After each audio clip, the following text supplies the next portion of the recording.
You're watching KCAL9 News at noon. Have you ever wondered why prosperity seems to come so easily to some people and then others not so much? Maybe it's not just a case of luck. Self-made millionaire Randy Gage joining us now. He says there's a reason that some people can actually make it look easy. Thanks for being with us. Thanks, great to be on. You were just telling us kind of a hard luck story. You kind of started off on the wrong foot and got it all together later. Yeah, I was actually in jail when I was 15 years old made some very bad decisions. I was in jail for armed robbery at 15. So how do you then turn your life around and become a millionaire? And you say there are some steps and some things that you should do. So you went from that jail cell to making money, legally. Yeah, the legal part is important. Yeah, first thing comes to mind would be mindset. One of the things I learned through personal experience is wealthy people think differently than broke people. Healthy people think differently than sick people, and happy people think differently than depressed people. Sounds it sounds easy, but yet sounds like there could be some work involved with this one, mindset.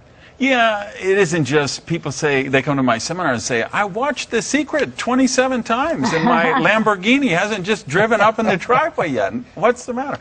You do have to take actions for sure. Like what? What are we talking about here? Next thing would be about ideas. How can you create value? Because all prosperity is always a value for value exchange. Nobody has a money problem. We only have an idea problem. A lot of people talk about how you have to take risk. You have to put something out there in order to make money. Do you believe that's true? Sometimes, but I think it's more about the value equation. You know, think about where's there, like today, if you look at the economy and all the challenges in the world, there's the equal amount of opportunities. Whenever somebody's facing a problem, if you can help them solve that problem, they will be glad to pay you money to make that problem go away. So you think that the best way of doing this is throughout your normal life you will encounter, like you say, problems, and you should go about the business of solving it and turning that into a business. Yeah, find ways to create value. And then the third thing I would suggest is, of course, you want to have a vision of this. Prosperity is always created in the mind first. You think about what your perfect day would look like. I believe in affirmations and prosperity maps and things like that. So you see the outcome before you manifest it on the physical realm. So do you actually write it down? Yeah, I do. And I also have a big prosperity map in my bedroom of images of things that I wanted to do, have, or become. And that helps feed your subconscious mind, which causes you to take your day-to-day actions. So do you believe in like stating goals like a lot of people do, or write everything down and go about achieving those one at a time? Yeah, I think that's very helpful because, again, it's helping to program your subconscious mind, and then your subconscious mind causes you to think of the ideas that might create value. Think of the actions you should take that will bring you closer to your goals each day.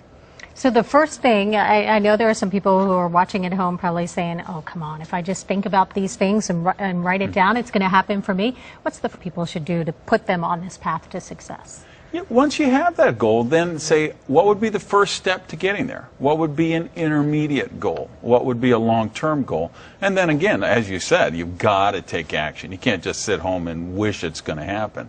But if you look for where's there challenges, what's the idea that I could think of that could help people? You know, the greatest wealth in the world, some of that was created in the Great Depression. So that's just solving problems.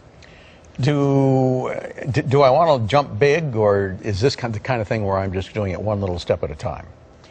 Great question. I think you need that vision of something bold, dynamic, something that makes you want to throw the covers off the bed in the morning, and a kind of goal that will pull you toward it. Something to instill the passion there. Yeah, because if it's too small, it's not going to be anything that excites you.